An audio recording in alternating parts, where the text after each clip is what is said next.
The following program has been pre-recorded and is paid programming. It's time to talk taxes. New friends, new opportunities, new partners.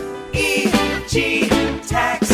It's Ask the Tax Lady with Esther Gulius and EG Tax on News Radio 930 WBEN. To reach Esther now, call 803-0930. Toll free at 1-800-616-9236. And cell calls are free at star 930. And now, live from the WBEN studios, it's Esther Gulius. Hi, I'm Esther Gulius, the tax lady from EG Tax, and we're here to talk taxes. And I hope everybody's having a great day. And, of course, joined in studio today, I have Tiffany Fabian with me. Hey, Tiff. Hey there, Esther. Happy Saturday. Happy Saturday. And our buddy, Chris Fabian. Hello, Esther. Hello, Christopher. Okay, so this is one of our, we're not going to take any phone call Saturdays. We're going to answer emails. So, right. and of course, as soon as they change the tax law, we're going to let you know about all the changes upcoming. But in the meantime, if you have any questions, you can always go to our website at egtax.com, ask the tax lady, and we're happy to help you. And if you want to talk directly to a human being, you can call our office at 632-7886, Monday through Friday, 9 to 5. And we have tax school coming up, right? We do. There's two different flights. There's one that starts in September. Just started in September 16th, and then the other one starts in October.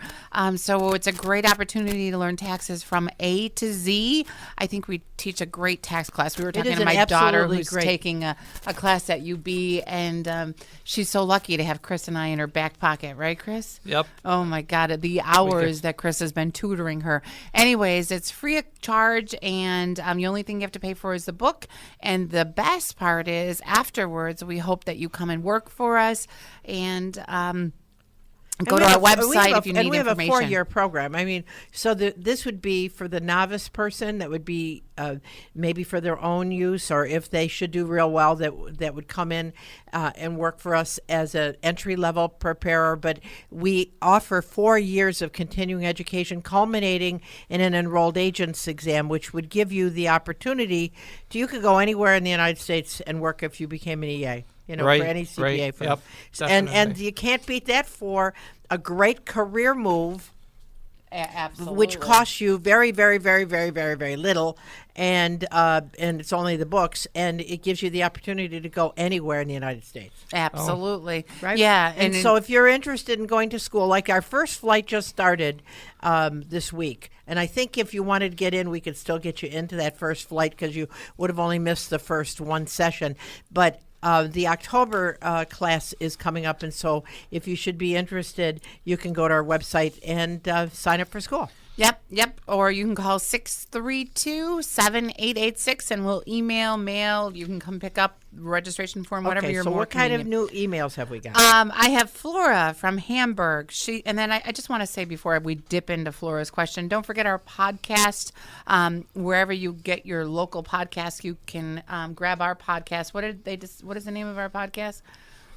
Okay. Yep. Great. But anyways, I'll tell you the name of our podcast in a minute. So listen to our podcast. It's lots of fun. We break down taxes, and I welcome Taxes you. done right with EG Tax. There you go. Taxes done right with EG Tax.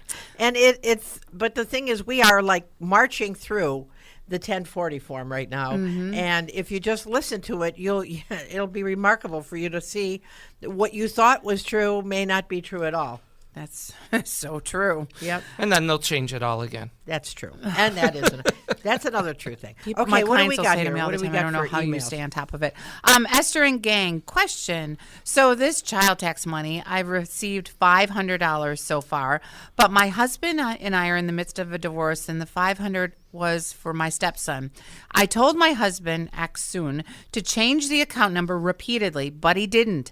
I don't want to give the money back to him because I don't trust that he'll tell his lawyers, the judges, etc., that I gave him the money. What should I do? I'm so confused. Again, this is Flora in Hamburg, New York. Well, I'm assuming if they're going to file a joint return this year, it won't make any difference because that the IRS already knows that they gave her the money, right, and they're going to issue a letter that says the amount of advanced child tax credit she got, and that's going to reduce the that's going to reduce the credit at the end. Now, if they don't file a joint return and she isn't claiming her stepson, which I'm assuming she would not, then if she just gives that money to the lawyer. Yeah, because she'll end up having to pay it back. Right. If she's not claiming the child. Well, probably is all going to depend on who's primary on the account. But if she's filing her own return. Right. No, I know. But if he's primary, is the letter going to come under him that he received $500? That's true. And We they're don't just know, using right? her bank account? Well, that's true. I think it would be good if she gave the money to her lawyer and then he denotes it. And so then she's covered in the event. Yeah, but if the IRS is still going to come after her for $500, Right. it's on her, not him. That's true. Well, this whole thing is a big plate of And then spaghetti. again, just like they did with the unemployment, are they just going to say, oh, forget it? It's just on you. You get to keep the money. I mean, isn't that true, the way they handled the unemployment situation? It's unbelievable. And for those of you that don't understand, unemployment last year changed. It was taxable up till mid-February, and then they said, oh, the first $10,200 you get in unemployment is going to be tax-free. So all those returns had to get corrected by the Internal Revenue Service. So a married couple technically could have $20,400 if they both collected unemployment. But what they did was, when they did the correction, they just said, oh, if you're married filing a joint return, we're just going to forgive up to $20,400, and it might have just all been for one spouse. So they actually overgave too much refund. So gosh knows how they're going to handle that. And then going back to Flora, so if anybody knows, they increase the amount of the child tax credit. If you have kids under the age of 6, it's $3,600. If you have children over 6, the new child tax credit is $3,000. And so every month they're giving you an advance of this higher new child tax credit. So that's what Flora is talking about. And if you don't want the advance, you really got to go to irs.gov and notify the IRS that you don't want the advance. And there's really a lot of questions that swarm around this. And so what's going to happen if they're really divorced before the end of the year and the ex-husband's claiming his son and she got the money and it was in her account and she was primary, then it ends up being a can of worms. Yeah, right? And a lot of this is uncharted water. And like you always said, Esther, until they release guidance, you don't know. We just don't know. And You so don't know. as of right now. And sometimes they release guidance and then that's not what they do. Yeah. And as of right now, too, she can't even go online and take the stepson off the return. Right. I mean, that option is still not out there on the IRS's Right. website. Right. It's unbelievable how slow they are trying they to have get a people to millions update and it. millions of tax returns behind. the I process. know that, but it's just I can't imagine the nightmares next year we're going to see. Not that we haven't seen nightmares so far. Right. So right. do they have a date when they're going to fix that part of the No. website? No. All right, what else we got here? I don't know if we helped her or made it worse. Colleen, tax lady, my husband is a reservist. Every summer he goes off to camp when we are stuck paying a lot of the expenses. Can we deduct them? Colleen. Well, as a matter of fact, they can. 2106. So if he goes away more than 100 miles, you can do a 2106. Only if you're a National Guard or reservist and you incur expenses and you have to spend the night and you go more than 100 miles from home, yes, you can take those expenses as above the line deduction. And it used to be regular W-2 people, not above the line, but could take it as an itemized deduction. But that's now gone for the federal and only exists on the state return. Right. So this is something very wonderful This that is very reservists have. this is very targeted to reservists and National Guard people. So yes, if you go over 100 miles from home and have to spend the night, then those expenses are an above-the-line adjustment on using Form 2106. Yeah, and some other above the line, as you speak of, is student loan interest and some alimony. And I think we're going to take a break soon. We right? are. We're going to take a short break. Excuse me. I'm Esther Gullius, the tax lady from EG Tax. We're not taking phone calls today. We'll be back next week, of course, taking live phone calls. Until then, we're going to take a short break, and we'll be back on the other side. Hi, I'm Esther Gullius, the tax lady from EG Tax. We just want to thank you for listening. we're peeling off some of our emails and dealing with them this week. We aren't taking phone calls this week. But of course, if you need us during the week, you can always get us directly through our website at egtax.com, or you can call us and a human being will talk to you, because we believe in talking. And I have to tell you, some of the emails I get, I just have them call, because it's impossible to just, give a 30-page dissertation and you're typing and typing and typing and typing, so sometimes it's just easier to call. And our phone number at the office, 632-7886. You can get all our phone numbers online. Okay, what else we got here? So I think we took care of the lady with the husband going away. Yep, right? Yep. I've got Clarence, New York. Ryan asked, Esther, question. I just had a large garage sale and we made some money. Easy question for you, I'm sure. Is the money I made taxable? My daughter and I have been going back and forth about this. Ryan from Clarence. Well, it all depends on where you got the assets from. Well, that you confusing. Sold. So anything that is your personal property that you sell at a loss, then the loss is not deductible. Okay. But if any personal property that you sell at a gain, it's taxable. Most people in a garage sale, they sell everything at a loss. Mm-hmm. And so it isn't taxable. And now we were just talking to my daughter about this. What if it's a collectible that you sell in a garage sale? That's different. Yeah. Well, because it all then depends what you paid for it. So. Well, yeah, right. Basis. Right. But if it's a collectible, would it be sold at a garage sale? Well, if you're getting rid of it, may be an estate sale. Yeah. So if you're selling it at a loss, it wouldn't be taxable. If you sell it at a gain, it's going to be taxable. And actually, a collectible is taxed at a higher rate than other capital 28%. Right? But often, usually, most things in a garage sale are not taxable. But let me just throw a little monkey wrench in there. I have a client who is a school principal, and he, on garbage days, he takes his truck and picks up people's treasures that they're throwing out. And then he has this big barn and he fixes them up and then he sells them on eBay and garage sales. Oh my God. So he has very little cost basis in this stuff. And he's selling it all at a gain. And he actually has a Schedule C. He's got a little business that he does. So then it would be taxable if you sell it at a gain. That's what's so confusing. I don't know if we're clearing anything up today for people or we're just muddying the waters. Well, my daughter, I hate to keep going back to Gracie, but she's like, oh my God, this stuff is so confusing. She's like, there's like layers of law. Well, it is layers of law. Yeah. Right? Yeah. And then once you know a layer, then they go, wait, there's an exception to this, Right. So anyway, if you have a garage sale, selling everything, you're taking out your jeans that you paid $30 for and selling for $3, it's not taxable to you. But if you bought something for $10 and you're selling it for $20, then it is taxable. Be a $10,000 gain, right? Right. Yes. Okay. And then you'd have to do that on a Schedule D, unless you're the person who does it as a business. Right. Absolutely. You got a question, Christopher? If they change the tax law, as we've been told, as they make estate taxes much more taxable, what can I do to make sure my kids aren't stuck with a big bill after I'm gone? I own a parcel of land in Clarence, which I bought 40 years ago for $50,000, but now it's worth $2 million. I lived a very frugal lifestyle, hoping to leave them well off. With my pensions and investments in life insurance, I know I'll be over $5 million. Doesn't seem fair. And I have to tell you, it doesn't seem fair, because obviously he paid taxes on everything and he made a great investment. Yeah. Right?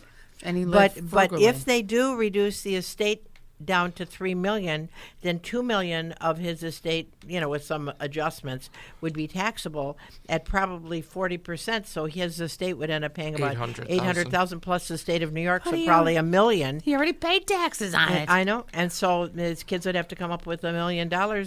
So they'll obviously have to sell the land. And that's the problem. Sometimes to pay the estate taxes, they have to do a fire sale and get rid of it quick, and maybe they won't get as much as they thought it was worth. And I can't believe these words are actually going to come out of my mouth. I could see why they're getting rid of the stepped-up basis. because I know that's one of the projected things, is because that's money that hasn't been paid tax on yet. Right. Where the IRA, whoever gets the IRA or pensions, they're got to pay tax because it hasn't been taxed yet. Right. So savings, things like that, life insurance, okay, that has been paid tax. Leave that alone. But the adjusted, I could see them actually, the reasoning behind the adjusted, You mean they never because got we're the money in yet. trillions of dollars of debt, and so just to pay the interest on this trillions of dollars, what do we have? They keep buying Okay, but bonds? here's the thing. Yeah. Here's this guy Was frugal. that saved his whole life, Yep. Frugal. did the right thing, and he's going to have to. But somebody that crawled over the wall out of Mexico, that were giving them free housing, free food, free education, and they never contributed a dime, they don't pay anything. And that kind of, Yep. It's the rub. I mean, it's like if you're good, you're bad. If you're bad, you're good. If you're, it's just remarkable. So. And, you look at this and you think, well, $5 million, that's a lot of money. It's true, but this guy was a good saver, made a great investment. But, yeah, so if they do change the estate taxes, what you might want to do is take a look at gifting as much as you can. If you have children, you can. Right now, the gift exclusion is $15,000 per person per year. So you might want to start gifting away as much money as you possibly can, so your estate isn't that heavy. Yeah. Hopefully, you got some time to make some plans too. Yeah. Like my granddaughter keeps saying, maybe they'll change the law again, which is true. Yeah. Right? Yeah. All right. But you are a huge planner, and so it's hard to make a plan when they keep changing and not knowing what direction they're going in, right? Right. I've got Beth from Batavia. EG tax. I received a letter from the IRS saying that I owe over $4,000 because I didn't declare my IRA money that I received in 19. But I rolled the money over, and I thought that I indicated that on my return. What should I do? I don't think I owe this money. Beth. Well, see, so sometimes people think if they roll it over from an IRA to a bank account that qualifies, but that isn't true, right? It has to go gotta into another be qualified plan. from a what to a what? One qualified plan to An another. apple to an apple, Right. instead of an IRA apple to an to orange. IRA. Right. And it's got to be done within 60 days of the time. If she actually got the money, she would have had to do this. So all she's got to do is, if she did roll it over from an IRA to an IRA, then she just has to show that she's got here's the rollover, here's the new one, and send a letter off to the IRS explaining the situation, and that should take care of it. Yeah. Well, let's throw a monkey wrench in there. You always throw a monkey I wrench in know, there. but I moved it to a Roth IRA. Oh, well, that's different. That's not an apple to an apple. No, that's an apple to a pineapple. but it's an IRA to an IRA. But Right. I'm just thinking It's got to people's be logic. traditional to traditional. Right. Because the Roth, you pay tax now to avoid paying tax later. So that could have been what happened. I mean, there's so many different. Well, I guess the important thing is, if you're getting a letter from the IRS, there's no charge for us to take a look at it. Many of, if not most of the letters are incorrect, or at least partially incorrect. I know a pastor, a client of mine, called the other day and said, Esther, I got a bill for $14,000. Now, he doesn't make much more than $14,000. And he says, oh, my gosh, I can't. So I said, well, just rest assured that I haven't even seen the letter, and I know it's wrong. But the truth was, the church was started to take credit card payments. And he was put down on the credit card as the primary person. And when they sent the K form for how much credit 1099. cards were, they put his name on it and his social security number. And so he never got the money. It went from the church. So we got a letter from the church that said, no, the Right. pastor didn't get the money.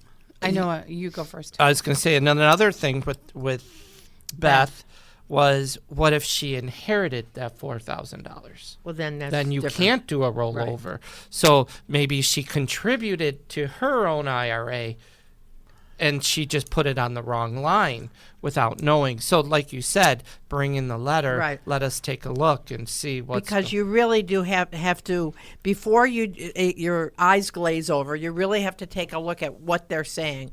And many times It's just a simple explanation, and I hope you did go from a traditional to a traditional, and if you had the check that you rolled this over within 60 days, if that's the case, you're not going to owe anything. Because I can't tell you how many people just pay the letter. I was with somebody the other day, and he's like, yeah, I got a large refund, and I got a letter from the IRS that I owed $900 to $1,000, and I just paid it because, I got a really big refund, and I figured they deserved it. Let them have some. I'm like, no, let me see the letter. Now, here's one the other day.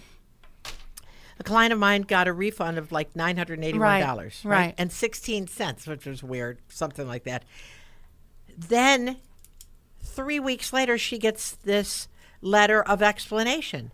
And so she thinks they're asking for the money back. And I said, no, they're explaining the money that they sent to you 3 weeks ago. So suffice it to say, if you're getting something, don't even think about it. Just let us take a look at it. It's just like one hand we'll explain it to you. Know what the other hand is doing. They're very overwhelmed at the IRS right now. They really are. And when you talk to them, they say, we're very overwhelmed and we're very short-staffed. And they're working from home. And that's home. the way it goes. And so. And COVID. Right. And now, that's true. So, again, I'm Esther Gullius, the tax lady from EG Tax. If you have questions, you can go right to our website anytime at egtax.com. Ask the tax lady. You can write in your question. If the answer is too complicated for us to type you back with or text you back with, what we'll do is we'll just have you give us a call, and there's no charge, and we're very happy to help you, and that's just part of our service, because to us, you're family. And so I'm Esther Gullius, the tax lady from EG Tax. We're going to break right now for news, and we'll be back on the other side. Thanks for listening.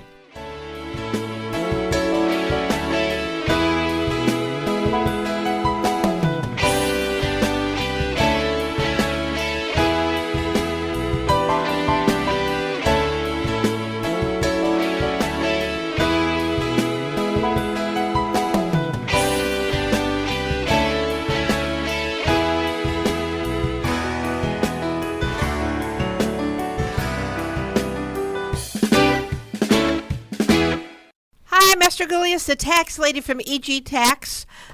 We're here answering your emails and your questions that you wrote in. And by the way, if you ever want your question to be online, just go to Ask the Tax Lady, and one of these Saturdays when we're doing these kind of programs, we may answer your question, right? Yeah, I know the last person we were talking about, Jerome, and he wanted to know about the new infrastructure bill and the possibility of changes that the IRS or Congress is going to make. We are going to have a seminar once they finally make up their minds, so stay tuned and we'll let you know about any upcoming seminars. Absolutely. All right, what else we got? You got one? Well, this sort of relates to what we were just talking about. I really am afraid of a big tax hike. So right now I'm seriously considering moving my traditional IRA to a Roth. I have $300,000 in it. I'm retired on Social Security and haven't started withdrawing from it.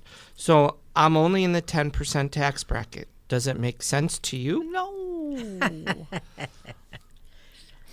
No, because he doesn't pay if you're not taking any money out from a taxable source, you're in the 0% tax bracket. And the next level would be 10%. But when you take $300,000 out, you're not in the 10% tax bracket anymore. Mm-hmm. So you're probably in the 25% bracket. And then with the state of New York, let's say 30%. So on $300,000, you're going to pay around $90,000 in taxes. Yeah. Plus the Social Security is going to become taxable. So we're probably looking at $100,000 in taxes. 1/3 of your IRA will go to pay taxes. So what Esther is saying, if you roll over that money to a Roth, you have to declare that money on your tax return the year you do it. So really stop before you do something like that. Right. And then not to mention, too, based on $300,000, your Medicare for 1 year is going to go up from $160 to almost $450. So there's another $3,600, right? Mm-hmm. Yep. Mm-hmm. So Mike, doesn't make sense to us. Right. I mean, in our opinion.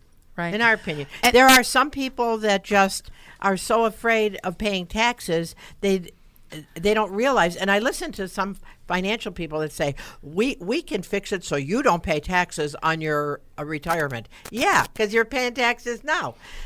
Also, some new changes for seniors I just want to talk about and direct it towards Mike is, Mike, if you got a part-time job, the really cool thing now is that a senior citizen could potentially qualify for earned income credit. And so that is something that was off the table for a senior who was collecting Social Security. Or put money in an IRA. And that's what I was just going to talk about. You could also put money in an IRA. That stopped at the age of 70 and a half, but now it opened up. If he takes $300,000 and rolls it over, he's not going to qualify for he either. Wouldn't qualify for EIC, or he wouldn't qualify for putting money into So an here's IRA. the thing. If you're somebody that's thinking, oh, this Roth thing sounds so good, remember, it is true. You will not pay taxes on it when you take it out. No, you're going to pay it now. And so who knows 10 years from now if you'll even be alive. So you're saying, come on, IRS, I want to give you the money now. Even though later on in life you might not even have been there, and it might have been inherited by your children who might have been in a much lower tax bracket. That goes back to the estate plan, because you're planning the estates like it's gone up from $3 million to $5 million, now up to almost $11 million. Well, they're looking to change it to bring it all the way back down to $3 million again. Yeah. So they can do whatever they want with tax law. So what looks like, oh, this sounds good now today, may not be good tomorrow. Right. And Chris is absolutely right. You don't know. Right now they say, oh, the Roth isn't going to be taxable. But you don't know if they are just going to say, you know what, we're passing a law. All pensions are going into the control of the federal government. Right. Oh. You mean not my Roth, though. They can do whatever they want. Right. Well That's said. what happens. And when we're doing tax planning, we can only plan on what we know now. Yeah. Right. Yeah. And they may even say, well, your Roth, right now, what you have in it is going to be tax-free. But the growth going forward Could be is taxable. That's true. So what you were trying to avoid Right. is true. And remember, you're paying the taxes up front. Yep. All right. What else? Been around long enough that you've seen all these changes. We certainly have. Tina in Buffalo says, Esther, help. I received a letter from New York State that the federal government made changes to my return in 2018, and they are following suit. They are making changes to my New York return. I don't know what these changes are that New York talks about. What should I do? I got to chime in here, and I had a client this happened to about a month and a half ago, Tina, and so I called New York State with them because I'm thinking, oh, it's easy to get a hold of New York State, which it is, and New York State was not helpful in the least bit. They said, we don't know what changes the IRS made. You have to call the IRS to find out what changes. And I said, well, wait a minute. You wrote to her and said that there were changes.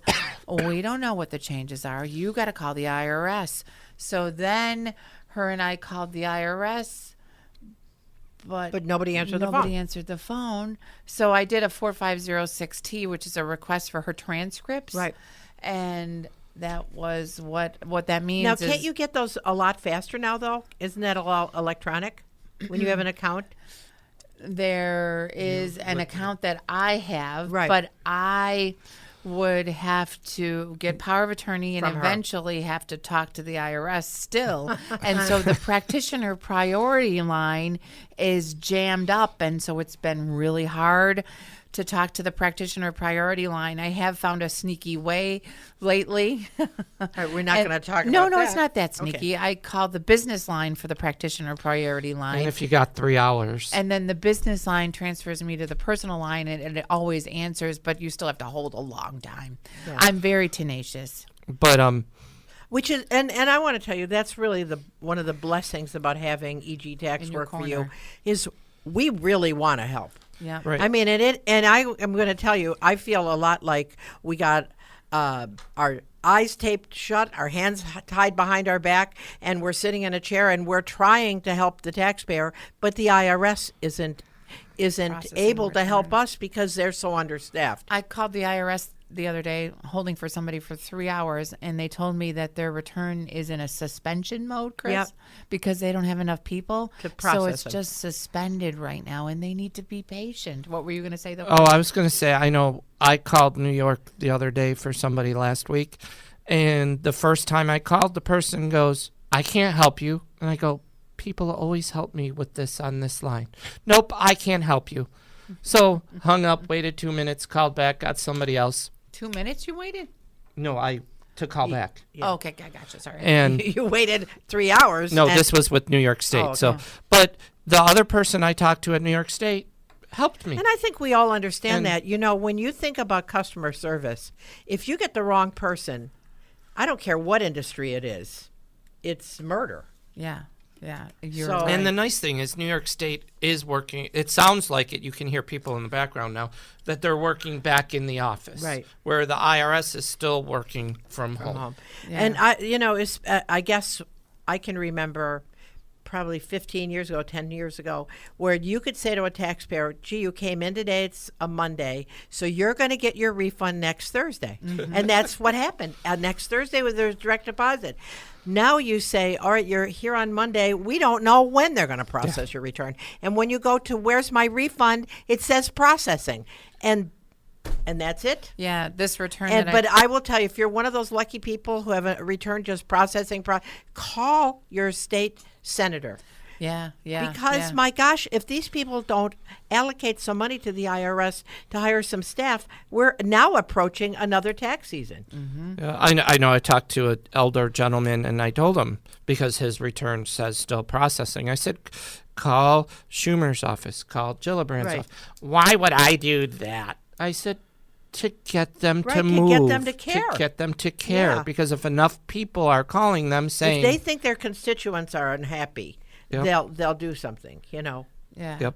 I know I called the IRS the other day, and I did this business move to the personal move, and I got through the business line and then to the personal, and I was at home, and the lady's like, oh, no. I go, are you sure you don't want to do this tomorrow? The client on the other end, no, I'm just making dinner. I don't mind. And so I literally, until 7:30 at night, I took her to a restaurant with me, and we were holding, and Chris said to me, watch, the IRS is going to finally pick up when the food comes. And sure enough, that's what happened. And that's when I found out. But what a wonderful testament to devotion. Your care. Yep. Right. So if you're getting those kind of letters, you can hear that we really we're on your side. Yep. Right? Yep. I've got Mike, who writes, E.G. Tax, I'm a realtor here in Western New York. As you know, the market has been extremely hot, and thankfully, I've had a phenomenal year. Is there anything I need to do now to reduce my substantial net profit? I think I made over $200,000 before expenses. Wow, great job. Well, the first thing I can think of is obviously you're going to take all of your ordinary and necessary expenses, which would include all the travel that you did, going to listings and showing things and picking up supplies and going to meetings and all that, all your mileage, number one. Yep, your licenses. And number two, the other one you want to make sure, I'm assuming, you're working out of your home. Mm-hmm. And so if you do have a room that's dedicated just to your real estate business, then you're able to do an office and home deduction, which many other people can't do because they're not self-employed, and you're considered to be self-employed. So you can take your property taxes, your mortgage interest, your insurance, your repairs, your utilities, your internet, your cell phone, depreciation on your personal home, and classes that you took, and then when you get right down to the bottom line, you've taken everything that you can think of. Advertising. You can create another thing by using a pension, right, Chris? Oh, that's how I was just going to say. Look into an SEP, because you can basically, it says 25%, but it's really 20% of your money you can put away. It doesn't reduce the self-employment tax, but it will help reduce your income tax, which could save, even on 100,000, you can put 20,000 away. That just saved you, if you're in the 22% bracket, that just saved you $4,000. And the state of New York, and New York, state, right. And another thing you may want to do is look into estimates. Right. Prepay the money now. Right. So you can hit this. You can do your September and January payments if you haven't made them. Right. Or you could you can load up the September payments. Yeah. One thing you can do too. I mean, if he's a realtor, how about upgrading your iPad, upgrading your cell phone, your equipment you use. Right. Upgrade it and take the $179 expense. Right. Now, if you need it, I mean, if you don't need it would be stupid. Well, on $200,000, I would think that he would need it. Right. And don't forget about advertising and cell phones. advertising and those snipes and if you brought cookies to open houses so people would want to feel like they were in their home when they're buying it. And I know we're bumping up to a break, but don't forget about health insurance if he paid for his own and your health self-employed insurance. health insurance, right? Yeah, if you. All right, I'm Esther Gullius, the tax lady from EG Tax. We're going to take a short break. We'll be back on the other side. Hi, I'm Esther Gullius, the tax lady from EG Tax. Just want you to know that I have Tiffany Fabian, Christopher Fabian here. While we were waiting during the break, we were talking about how letters can be so confusing, and they write these letters assuming you're wrong. And that's the way they get your attention. And if you don't challenge them to find out exactly what they're talking about, many times you substantially overpay your taxes. And I will tell you, there was all the changes that are going on, the unemployment, the change in the health insurance deduction, and the and the penalty that they had last year, all those kind of things, and the stimulus and the stimulus and the stimulus, and them having to correct the unemployment. There's so many things going on with the IRS. Then they're short-staffed. You just need somebody to look at your stuff, and there's no charge. So we don't charge to look at it, at those letters. So if you're getting a letter, don't pay the letter. Give EG Tax a call, and you can find us at egtax.com, egtax.com. Ask the tax lady, and then all of our phone numbers are there for corporate and everything. And then I just want to throw in there too, I specialize in offers and compromises. So if you're deep in the water, stuck in the mire, and you owe the IRS a lot of money, call about an offer and compromise. Not everybody qualifies, but if you have a doubt to collectability status, that means if you just are over your eyeballs and the money that you get and the assets that you have are low, you've heard those commercials about pennies on the dollars, and that's what I specialize in. I just have a heart for doing that. And so call 632-7886 and make an appointment. I would love to give you advice and counsel and do it for you. If your wages are being garnished and you got levies and liens and they just keep taking out and you go, oh, well, I'm going to all this forever. It's not true. Right. There is an offer and compromise that can be done. And if you're unable to pay, they will generally let you off the hook. Yeah, I know, speaking of levies and letters, we just seen one last week where a client got a letter saying, we think you're wrong, but we're going to put a levy on your tax return. Oh, my God. Or we can assets. put a levy because they, instead of just doing a CP 2000, which means we think you're wrong, this is what we're projecting. Right. They said, we think you're wrong, you owe this much money, and we're going to levy you. Your next step of action is to go to tax court. Right. Because which that is skipping 2 years worth of... Because I think it was so tight to close, right? No, it was 2020. Really? Yes. That doesn't. Somebody lost but their then again, mind. nothing much makes any sense. I mean, it's so they just skipped 2 years worth of bills to get it to that point. Wow. But the word levy is a very but petitioning tax court is not that difficult. I mean, not that you'd want to, but it does cost you something to get in line. And many times, once you petition tax court, then that gets their attention. Then they call you. Then you talk to somebody before getting to tax court. Then it can be taken care of. Yeah, so watch the timetable because so is that there's what you guys had to do? Yeah, it was a lawyer, so he's writing his own dissertation, I guess you could say. All right. But another letter we're seeing now recently is in regards to health care, and if you had health care through the exchange. The IRS, I know I'm thinking two right off the top of my head, there were allocations. One was their child went out on their own, so they had to allocate part of the 8960, the 1095A to the child, and the IRS didn't know how to do it, so they sent a bill.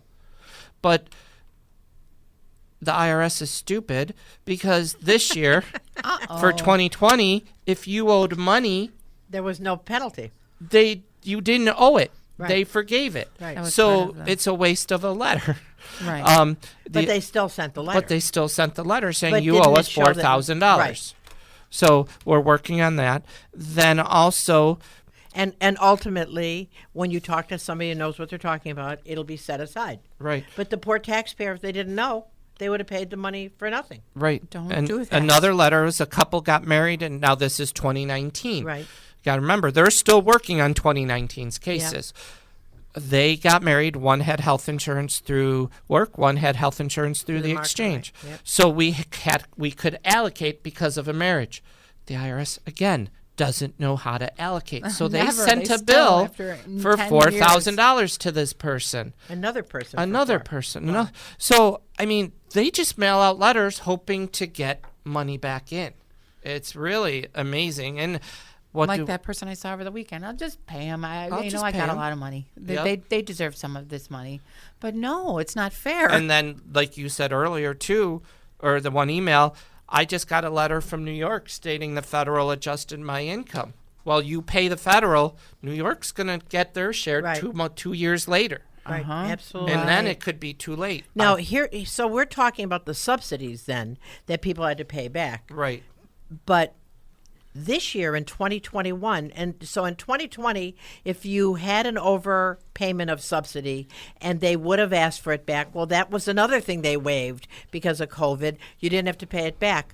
But this year in 2021, if you're back to work and you're still on the New York State of Health and you're still getting subsidies and you think that that's so cool that you're making $50,000 and they're still letting you only pay $50 for health insurance, you're going to be very sad because next year in 2021 they will make you pay it back. That's a very so good that's point. Another thing you want to make sure that you get to the computer right away and correct your subsidy, because if you should not be getting it, you don't want to get it, because if you're getting an extra $500 a month, that's $6,000 you're going to owe back in taxes next year, and that's not going to make you happy. No. All right, so do we have another email? We do. I have Amy from South Buffalo. I think people are listening to our show because this is about a letter again. EG Tax Gang, I received a letter from the IRS, and it looks like they're disallowing my student loan deduction. I deduct student loan interest each year for a loan that I co-sign with my daughter, and have I been deducting this correctly? In other words, the IRS thinks that I'm not. Do I owe this money back? Help. It probably came in the daughter's name and social security number. Right. But if the mother co-signed on it and she's responsible. And she's paying it. Right. Mm-hmm.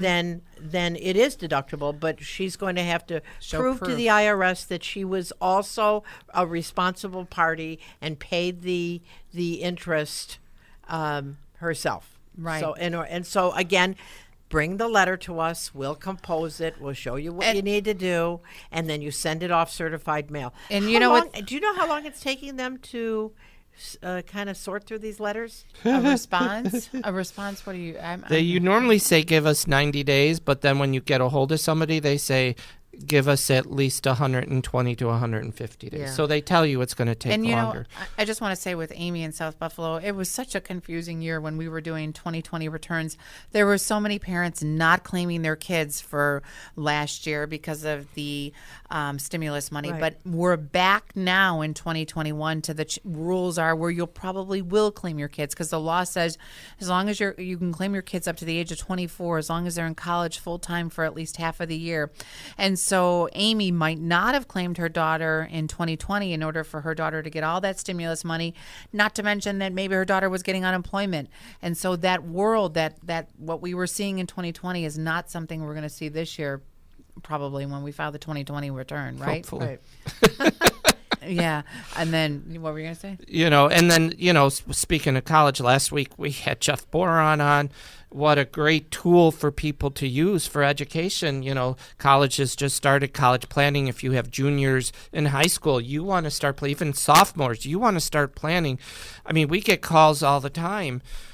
Should I start a 529? Should I just put money aside? And a 529 is a good thing. Mm-hmm. It's deductible on New York State. If you use the money for higher education, it's not going to be taxable on the federal or on New York State. The only problem is if you don't use it for higher education. You can also use the 529 to pay off your student loans now. So it's a great tool. Absolutely. And the thing too, people may not realize too, with the 529, if we had wait.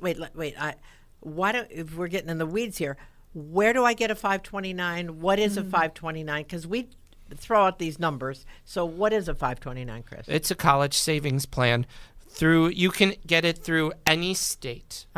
But if you get it from New York and you're a New York resident, your contributions, $5,000 up to $5,000 if you're single, $10,000 if you're joint. And if you're grandparents, you can get it too. Right. Is a deduction on the New York return. Right. So where do you get it from? You get it from New York State. From New York State. Right. Yep. Now, if your broker says to you, you get a better bang for your buck if you do a Missouri 529, then you can't take that as a deduction on your New York State unless return. you live in Missouri, right? Yeah. So really be careful. What were we going to say? Yeah, we've seen a letter from New York. And the person goes, "Oh yeah, I did buy an Alaska New York 529." Or an Alaska, really? Yes. And then also be careful if you're a grandparent and you get it for your grandkids. There's a lot of grandparents who don't pay any New York State taxes because New York State is very kind to retirees. It's so funny. I'll have people call me and they're like, I'm thinking of moving to the Carolinas. And so we have the $20,000 exclusion on your pensions for New York State, or if you're a federal or government or New York or municipality worker, you get to exclude all of your New York State pension. So New York State is really kind to retirees. So you might not be paying any taxes. So that means if you put money into a 529, and then when you take a look at the STAR programs and everything, that is true. Yeah, that is true. Right. Okay, well, I'm Esther Gillius, the tax lady from EG Tax with Tiffany Fabian, Christopher Fabian. If you're getting love letters, haven't gotten refunds, you go to the IRS.gov and where's my refund? It says processing. You can hear if you owe a bunch of money. If you want to do tax planning, we do so many things absolutely at no charge because we want to help out. You can call us at 632-7886. You can go to our website at egtax.com. Ask the tax lady. And don't forget, tax school is starting up. We have the one just started, and we got our and October I just one want to coming say up. Something really important. Go Bills. All right. I'm Esther Gillius, the tax lady. Talk to you next week. Thanks for listening.